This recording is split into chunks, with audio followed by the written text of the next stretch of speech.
Ladies and gentlemen, the President of the United States.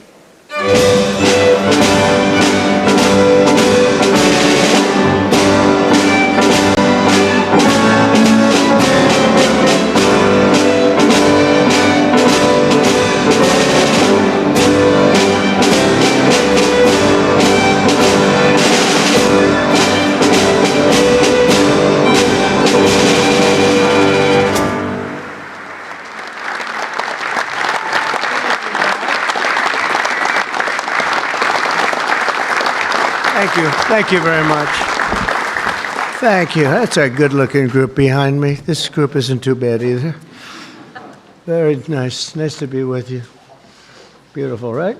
Beautiful. Thank you very much. And thank you all for being here to support one of the most important pieces of legislation in the history of our country. And that's everybody saying that, virtually everybody. The one big, beautiful bill to secure our borders, turbocharge our economy, and bring back the American dream. That's what's happening too. It's met with tremendous approval and reception. And when we were thinking about doing it, we were going to break it down into 3, 4, 5, 6, or even 7 bills. And I said, let's make it one big, beautiful bill, Mike, right?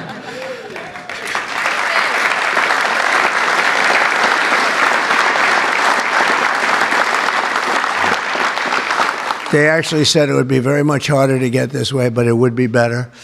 And the truth is, I think it worked out well because there's something for everybody, and I think in many ways much better.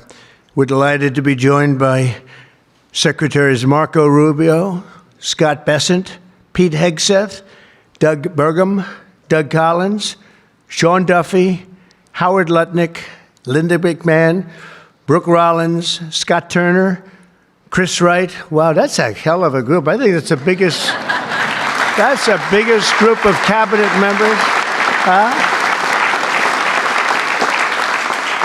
That's the biggest group of cabinet, and we're not finished yet because we have our great Attorney General Pam Bondi here. U.S. Trade Representative, and he's working around 24 hours. We have them one after another. Countries come. Everybody wants to be with us because we have the hottest country in the world. A year ago, we had a disaster on our hand. We had the coldest country, I think, by far. And now we have the hottest. The King of Saudi Arabia, when I was there, we brought back $5.1 trillion between Qatar, Saudi Arabia, and UAE. And all three said, great leaders, they all said to me the same thing. You know, it's amazing. In 4 months at that time now it's getting to be close to 6. But in 4 months, they said, you have the hottest country anywhere in the world. It's not even close. And they thought we were dead a year before that. They said, I thought you were dead. The country was dead. And it was pretty close to it. But we have the hottest country in the world, so it's great. And Trade Representative Jamieson Greer is very busy because, where are you, Jamieson? Everybody wants to make a deal and have a part of it, right? I know you and Howard and Scott are working overtime, making deals with other countries. Remember a few months ago, the press was saying, do you really have anybody of any interest? Well, we just signed with China yesterday, right? Just signed with China. We have everybody. We're not going to make deals with everybody. Some we're just going to send them a letter, say, thank you very much. You're going to pay 25, 35, 45%. That's the easy way to do it. And my people don't want to do it that way. They want to do some of it, but they want to make more deals than I would do. But we're having some great deals. We have one coming up, maybe with India, very big one, where we're going to open up India. In the China deal, we're starting to open up China, things that never really could have happened. And the relationship with every country has been very good. And we also have OMB Director, who's very busy also, Russ Vogt. Thank you. Thank you, Russ.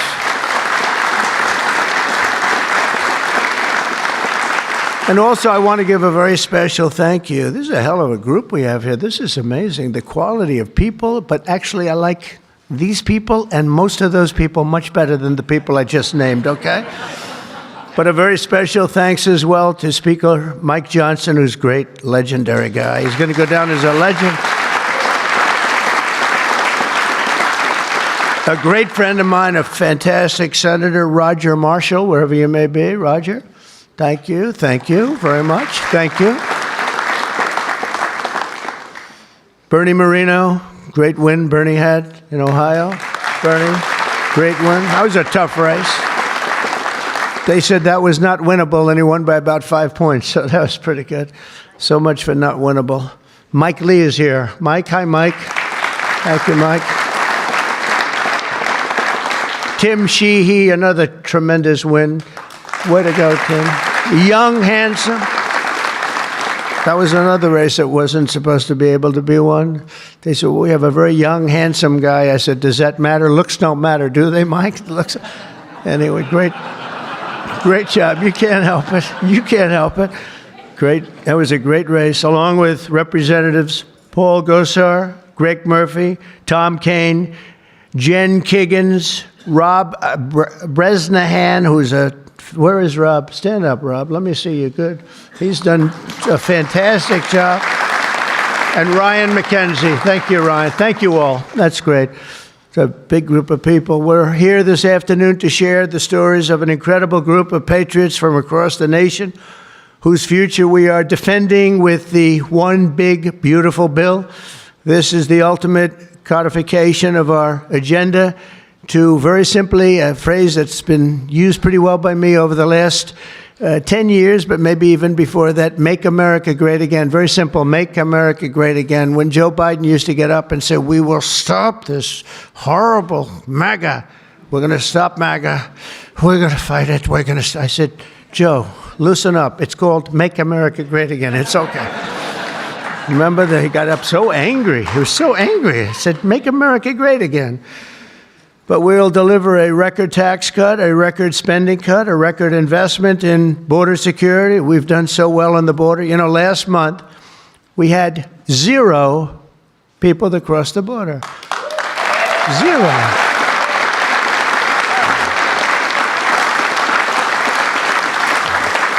So Christie and Tom Homan and some of the people, what a job you've done. But, you know, people forget about that. They don't care. The border's been fixed. I wanted to talk about the border 2 days ago at a big group. Sir, they don't want to hear about the border. Why?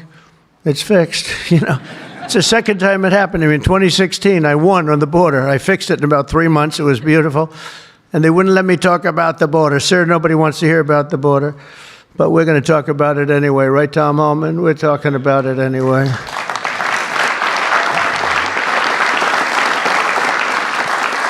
So we have a big number of dollars that's coming here because we want to keep it that way and we want to keep it fixed, and a record number of deportations. We're bringing criminals out by the thousands. Nobody can even imagine. They let people in that were murderers, 11,888 murderers, gang members, people from mental institutions and insane asylum. You know what that is? That's insane asylum. That's a mental institution on steroids.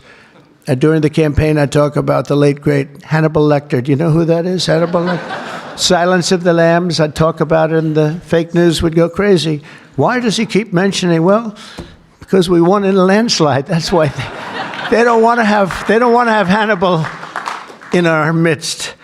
And the day I signed this bill into law, almost every major promise made in the 2024 campaign already will have become a promise kept. And that's very important. Promises made, promises kept.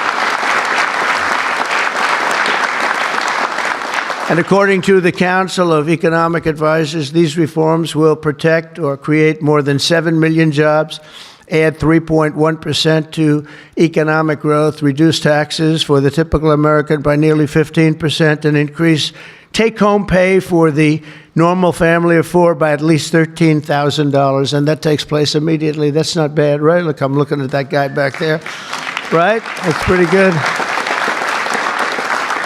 And if we had a person over at the Fed that would lower interest rates a little bit, that would be helpful too. It's hard to believe. This is on top of, we have to fight this guy. He's not doing the job. Each point that he keeps it up is the equivalent of $300 billion. $300 billion. So if he lowered it to, it would save $600 billion. We have to work hard with cuts on that, right? That's a lot of cutting. And this guy could do it so easily. We don't have inflation. Well, we might have inflation. Yeah, and if you do, you raise the rate a little bit. That's okay. But we're going out because Biden gave us a lot of short-term debt, and in giving us short-term debt, he did us no favor. So I think what we'll do is we'll probably just extend the short-term debt and then go out, because I don't want to tie it up for 10 or 15 years at a high rate. But every point is it's really more, is 300 billion. So if we got it down to 1%, we're talking about almost $1 trillion in saving just with the stroke of a pen. No work, no missing anything, just like an accounting situation. Oh, Doug Collins, I just see Doug. Did I mention you, Doug? I don't think so. I'm glad I saw you. I'm glad that somebody's going to be in big trouble with you. They didn't write your name down, Doug. Somebody's in big, somebody's in, I got you. So we think of that, though. We save, and all you have to do, it's so simple. I'm explaining to this guy, and Biden extended him. That wasn't good. I'm explaining to him, you can do so much for our country. You could save $1 trillion just with a stroke of a pen. Just the utterance of a sentence that we're going to be cutting. It's a shame. It's a shame. We're one of the highest. We should be the lowest. You know, with the United States of America, we'd have money coming in like at levels that they have never seen. I got a call the other day from the people in Congress because we're doing our bill. I didn't even tell you this, Mike, and they called. They said, there's something wrong with the numbers, sir. I said, what's wrong? I don't know. They're not balancing out. There's something really wrong. I said, is that a good thing or a bad thing? Well, we don't know. I said, what's the problem? We're taking in much more money than we have scheduled. I said, so far that sounds good. They said, how much is it? About $80 billion. I said, do me a favor, check the tariff line. They called me back an hour later. Sir, we've taken in $88 billion in tariffs. Isn't that a beautiful thing? 88 billion. I thought I'd tell these little stories. Go off script and tell these little stories, Scott, right? Because it does make it a little more interesting. Although my speechwriters have just gotten every award in the book. Vince, where are you, Vince? Good. Where are we? Where's Ross? He's gotten all these awards and I'm going off the record all the time. Where is he? He didn't show up to the speech. He wrote the speech. He didn't show. Well, that means he has confidence in me. According to the Council of Economic Advisors, these reforms will protect or create more than 7 million jobs, add 3.1% to economic growth, reduce taxes for the typical American by nearly 15%, and increase take-home pay for a normal family by an incredible $13,000. All of these things are happening. And by the way, there's no inflation. All of the numbers I gave you, all of the money that's coming in, and maybe more importantly than the billions of dollars we're taking in with tariffs, is the fact that we've got hundreds of plants going up all over the United States that never would have been here. I was with Howard and Scott and Texas Instruments the other day, and the head of Texas Instruments, they're going to spend $60 billion in the United States. And he said, sir, please don't do it to me. And I looked at him, I knew exactly what he meant. He said, you mean tariffs, right? He said, that's right. If you ever get rid of those tariffs, you've cost me a fortune. They're all coming in because they don't want to pay the tariffs, and they're coming in at levels. And it only works for the United States because it doesn't work for other countries, but it works for us. We have a record investment. We have records and everything. And when these places open up, that's bigger than the $15 trillion that I'm talking about. You know, you don't see it right away. But bigger is the fact that they're all coming in, they're building their factories, the AI factories and the auto plants. We have auto plants that are closing up in other countries. I don't want to specifically name the countries, but you know who they are. And they're coming into the U.S. and they're opening up and building like nobody's ever seen anything like it. I don't call it a miracle. I call it, this should have been done 40 years ago. We would have never lost our auto. We lost 50% of our auto industry to China, Mexico, Canada, and various other countries. Should have never happened if you had a president that said, we're going to charge you tariffs. You're not going to build next to us. Send it in and take away our jobs. If you would have said 25, 50, or 100% tariff, not one company would have left. But they weren't business people. They were politicians, not very good ones, and some good ones, but some really not good at anything, to be honest with you. We're going to stop the largest tax hike, and we're going to do that in history. This would be, if the bill doesn't pass, there'll be a 68% tax increase. Think of that, 68%. which would be the largest in history by about 40 points. And we'll make the Trump tax cuts permanent, expand the child tax credit, and we will deliver no tax on tips, no tax on overtime, and no tax on Social Security for our great seniors.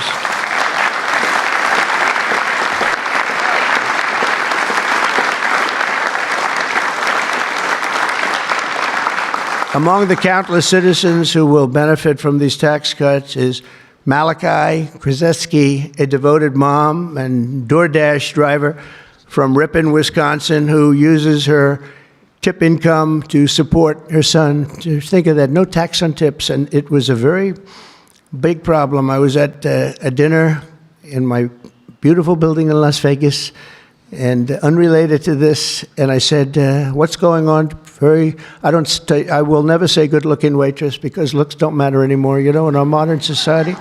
She happened to be beautiful, but I won't say that. I won't mention that, but nevertheless, a waitress came over, and I said, how are you doing? She said, not good, sir. Why?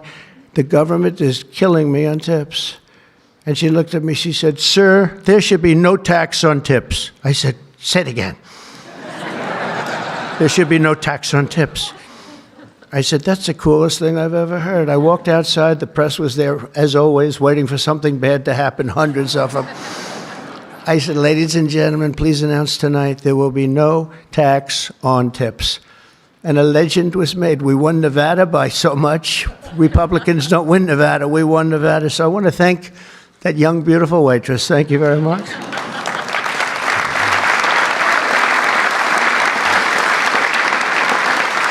But with no tax on tips and other cuts, this bill will save Malachi thousands of dollars per year, enabling her to achieve her goal of visiting every U.S. state with her son. She wants to visit every state by the time he's 18 years old. So, Malachi, it sounds to me like you're off to a fantastic start. And where are you, Malachi? Where are you? Congratulations. Great. That's good. Thank you. Also with us today is Luke Wilson, a 23-year-old electrical lineman.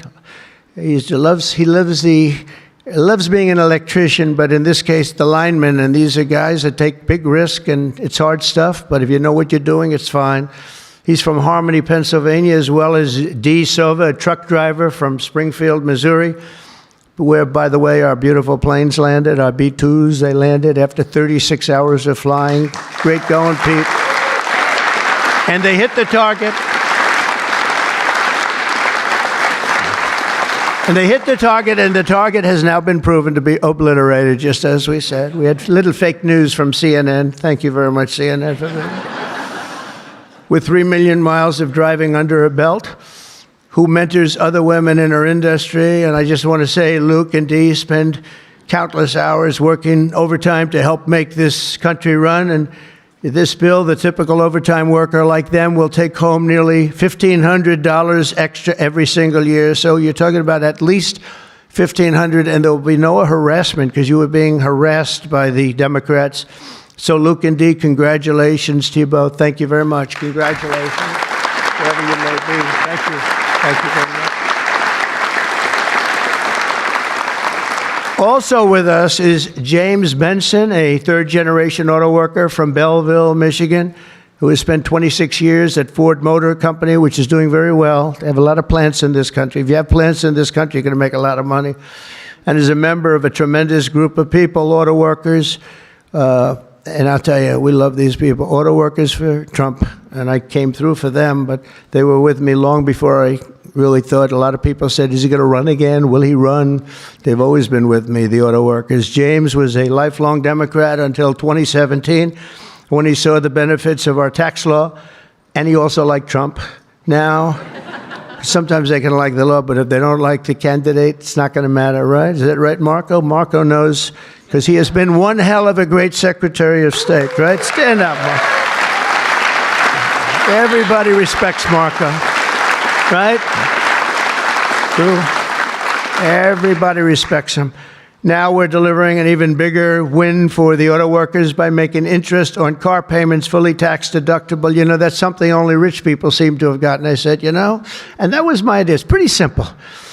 But I said, the rich people, they always looking for deductions. We want deductions. Linda, did I say, will you please stand up?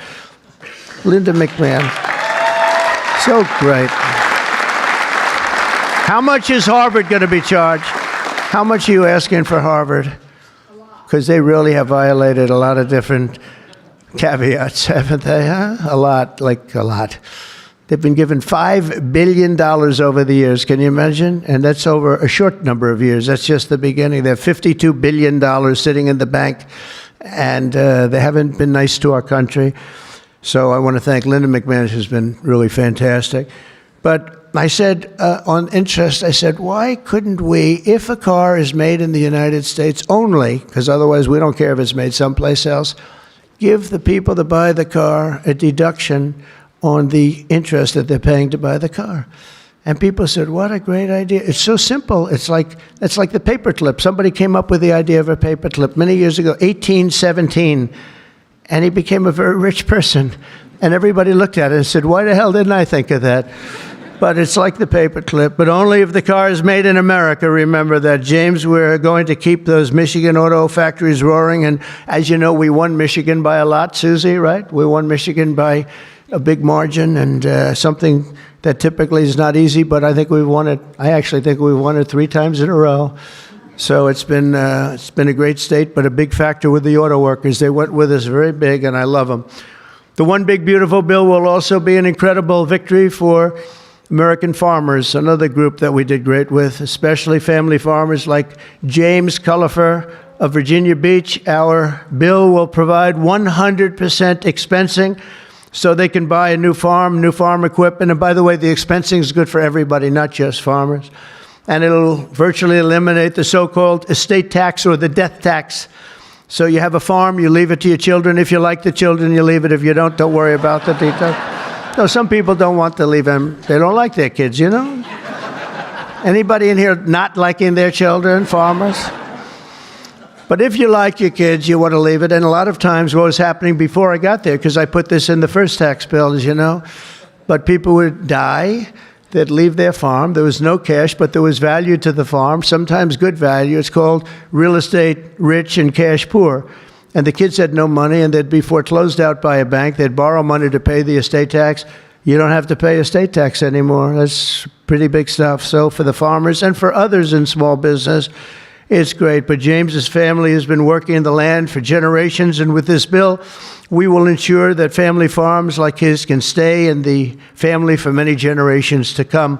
Where's James? James, you're around? Where's James? Yeah.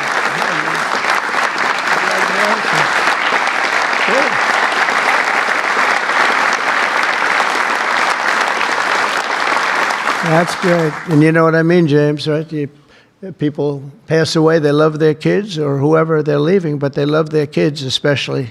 And you won't have the family farmer anymore the long time because they were losing them to the banks, and they were losing them at record numbers. It's not going to happen anymore. There's no tax. We're also going to empower American parents by expanding opportunity scholarships to provide school choice. School choice is a big deal.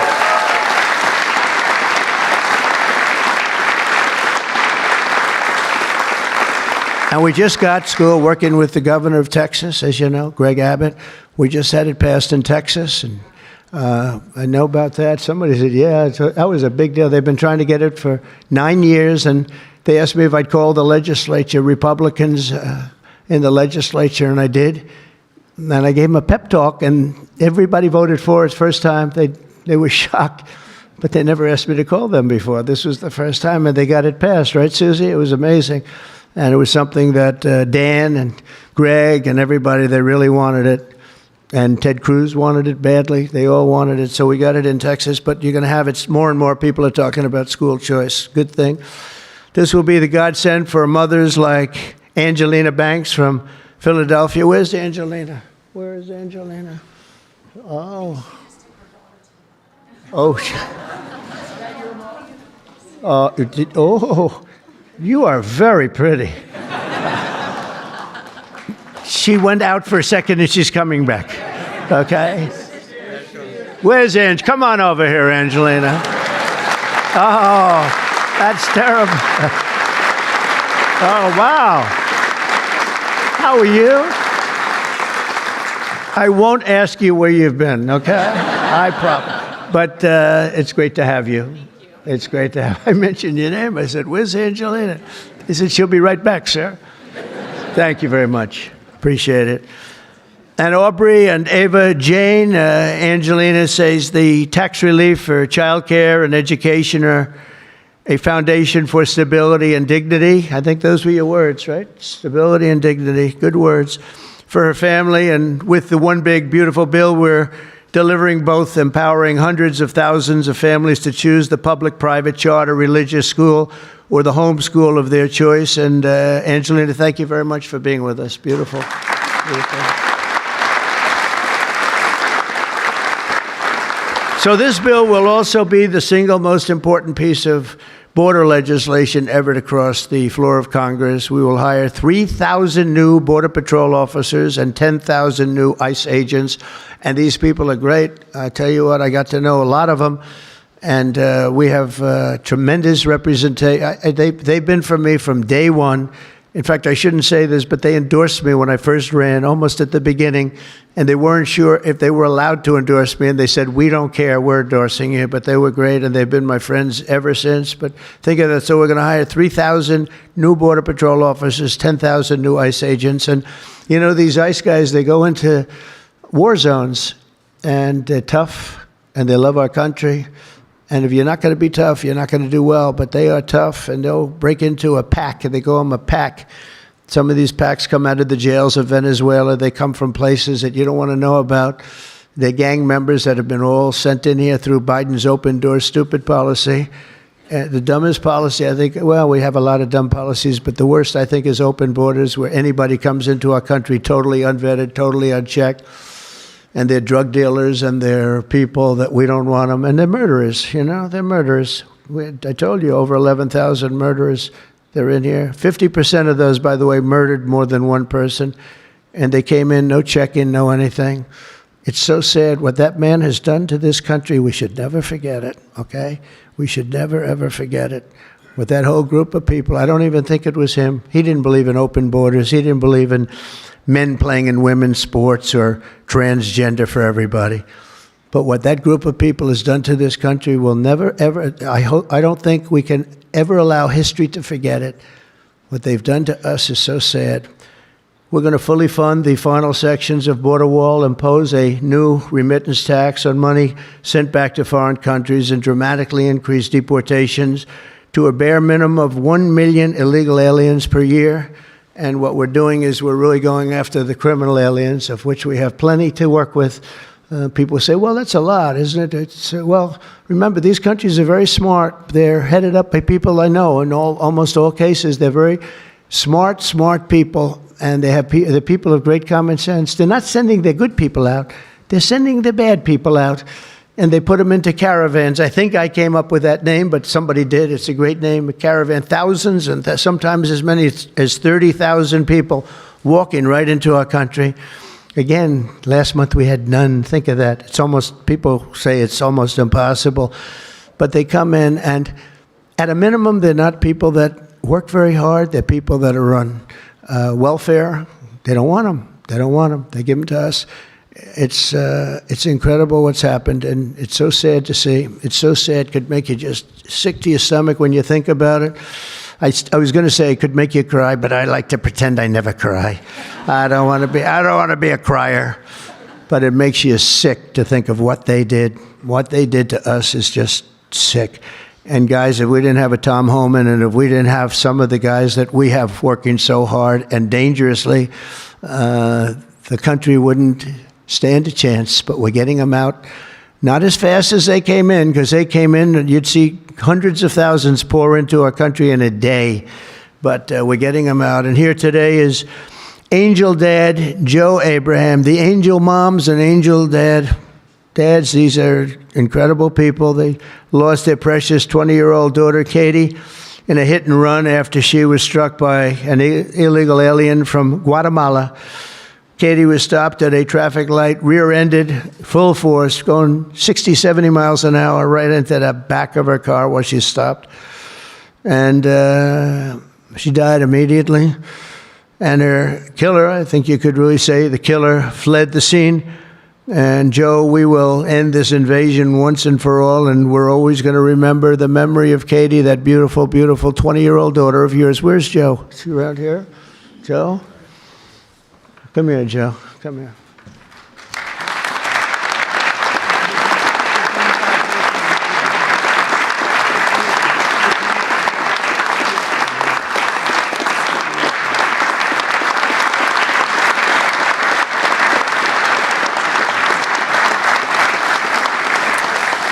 Ah, boy, oh, boy, oh, boy. Thank you, Joe, very much. Also with us is Sarah Stewart from Kerrville, Texas, who lost her brother to the fentanyl epidemic that has inundated her small town. Our bill provides billions and billions of dollars to stop fentanyl and other illicit narcotics. We're also charging other countries like Mexico, Canada, and China billions of dollars in taxes that we put on because they've allowed people that are selling fentanyl to go through their countries, or in the case of China, they send it here, and paying a lot of money at least, but would rather stop it. I think we're doing a big job of that, but would rather stop it. And other illicit narcotics pouring across the border and stealing more American lives. And thank you. Sarah will not rest until that fight is done. We're going to get that fight done. Sarah Stewart is where? Sarah? Hi, Sarah. Beautiful. Thank you.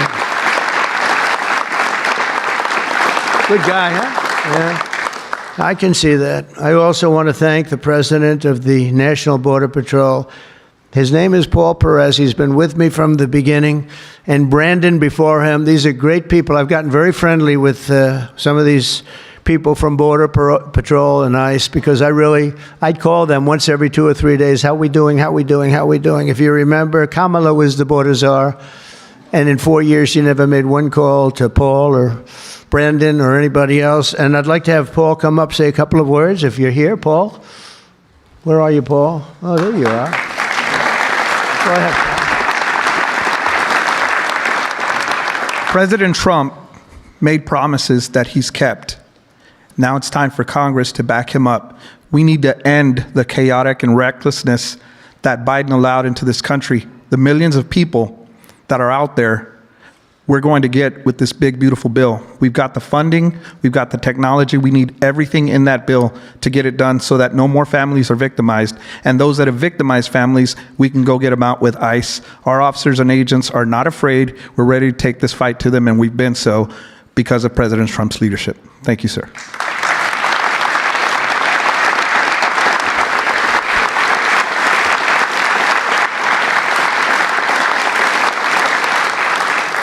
He's been a great friend of the country. He really has, and he's worked with Tom Homan and Christie and all the people that work so hard. They have been incredible. And, I wasn't going to do this, but I see Tom Homan is sitting there, and, I have to call him up. Look at that. I don't call up the Speaker of the House. I don't call up Marco or Peter or anyone. But I want to call this guy because this guy is keeping us very, very safe. Come on up, Tom.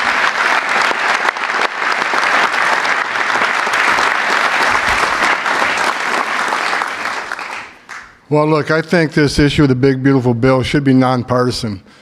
I don't know what the hell's the matter with everybody up in Congress? People are dying every day. ICE is arresting 3 times as many criminals that the Biden administration did. We're taking public safety threats and national security threats off the street every single day. But we got over 600,000 illegal aliens with criminal histories walking the streets of this country. We got less than 5,000 deportation officers. This should be a no-brainer. The more resources we get, if we get this bill passed, we got more agents on the road.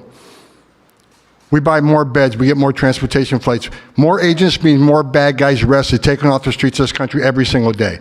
Every day we arrest a public safety threat or national security threat. This makes this country much safer. Who the hell would be against that? And I get irritated, I get pissed off because I'm sick of meeting angel moms and dads. You want to talk about family separation? They bury their children. So I've done this since 1984. I've worked for 6 different presidents. No one has had the success of the Trump administration. We got the most secure border in the history of this nation today.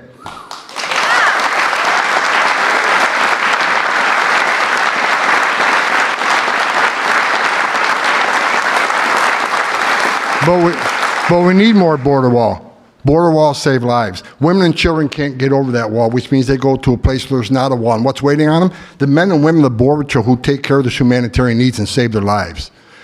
We already got fentanyl seizures down half. Fentanyl seizures should be 100%. We should have zero fentanyl coming to this country. We need money to help secure that border at a higher level. Stop the fentanyl from coming in. Stop the sex trafficking of women and children. Stop the known inspected terrorists coming across that border. Right now, I was looking at the stats today. ICE is arresting a record number of known suspected terrorists in this country along with the FBI. With more money, we can arrest more of these people and make this country safer. This is a nonpartisan issue. Let's make this country safe again. So to the Democrats and the Republicans and the Independents, I don't care who you're from, pass the bill so we can make this country safe, so we can stop the violence against ICE officers. Let's make this country safe again, and without that bill, it's going to be a hard road. We got a lot of people to look for, a lot of people to arrest, a lot of national security threats we know are in this country. We need to find them. We need more money to do that. We need more agents to do that. For God's sake, let's pass this bill and get this done.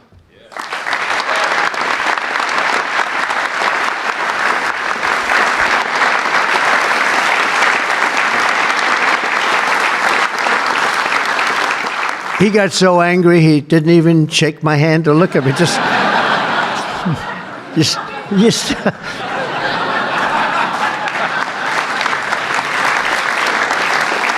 But he's right. He's right. And we have no money for the border if we don't pass this bill. We have virtually nothing.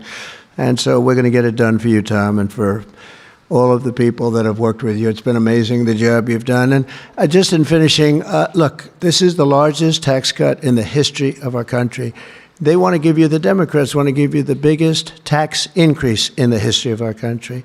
They have things, whether it's border or economic development or no tax on tips and Social Security and no tax on overtime and all these different things. There are hundreds of things here. It's so good. And we're going to also cut costs. We're cutting $1.7 trillion in this bill, and you're not going to feel any of it. And your Medicaid is left alone. It's left the same.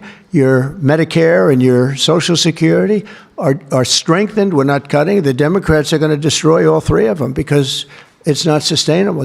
They'll end up cutting your Medicare, Medicaid in half.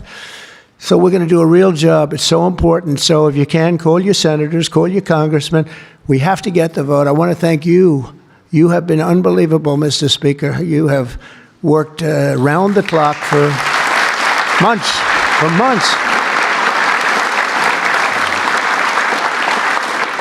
And, you know, I shouldn't say this, but we don't want to have grandstanders where one or two people raise their vote. We vote no. And they do it to grandstand, that's all. Not good people. They know who I'm talking about. I call them out. But we don't need grandstanders. We have to get our country back and bring it back strong. And our country is going to be stronger, bigger, better than ever before. We're going to make it better than ever before. And that's despite the bad hand that we were dealt 6 months ago. We were dealt a really bad hand. We were dealt a sick hand. It's unbelievable. You know, when I came back yesterday, as you know, I made a big trip to a place where we had 28 countries represented, and we did something that's never been done. They've raised the number of money, the amount of money that they've spent to $1 trillion a year, and that's for world safety. But they all asked me the same question. They said, how could you have allowed this to happen to your country? I said, I didn't do it. But they said, how could you allow people to pour in? They don't understand it. They all have borders. They have fences, they have walls, or they have just strong people standing there. You can't do it. And they said to me, you know, it's amazing that they allowed these things to happen. And it's amazing, too. I agree. You know, as a business guy, I always like to understand where the other side's coming from. What do they want? What do they get?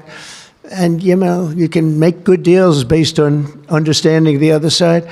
I never understood the other side in this case. Why would they allow people to pour into our country unchecked? You know, I can see people wanting people to come in, and you let them come in. You have a vetting process. You let good people. We're letting a lot of good people in, but they're coming in legally.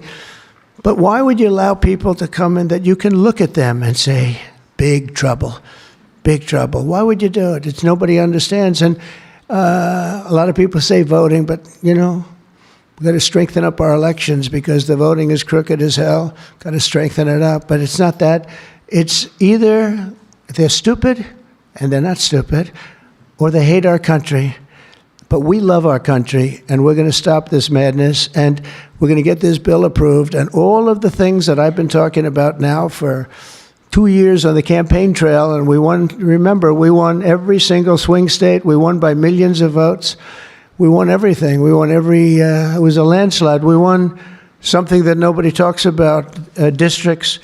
You have thousands of districts. We won 2,750 to 505. Think of that. That's why when you see a map, the whole map is red. That stands for Republican, by the way, because it stands for a lot of other things too, but it stands for Republican with a little piece of blue on each side. But that's why, think of that, 2,750 districts to 505 districts. That's what, this was a slaughter. But it gave us a mandate to do some great things. And I want to thank John Thune, and I want to thank the Speaker, and I want to thank Marco and everybody here. Everybody here. They have been so incredible. Pam, you've been unbelievable as the Attorney General. We appreciate it. Not easy. Not easy. And we're coming back faster than anybody ever thought possible. I told you what they said to me on just trips by very smart people. But we're going to make this, we're going to do this very quickly. It's happening a lot faster than even I thought possible. And we're going to be celebrating very quickly, and we're going to be celebrating for a long time because we're turning our country around. We're getting our country back. And we're ruling with common sense, you know, whether you're conservative or liberal or, as they like to say, progressive. They don't like the word liberal anymore. Progressive. I think it's a beautiful word, too. That's why I call them liberal. It's too nice a word. I don't know how you can be progressive when you're turning the country backwards. But no matter what you are, it's all about common sense. And I think that's the way I've ruled. I do what's right. I want to have borders. I don't want to have transgender for anybody that happens to leave the house at a young age, the things they do. I don't want to have men playing in women's sports. That's got to be, you know, they say it's an 80-20. I think it's a 97-3 issue. It's so ridiculous. It's so ridiculous.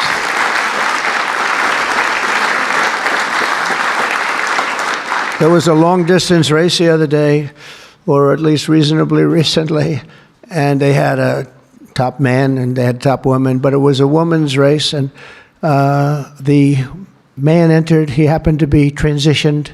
Isn't that lovely? And he entered the race, and he beat the champion woman by 5 hours and 14 seconds. 5 hours, that's a lot. Think of it, you're waiting 5 hours for your beautiful daughter to come in. Come on, baby, let's go.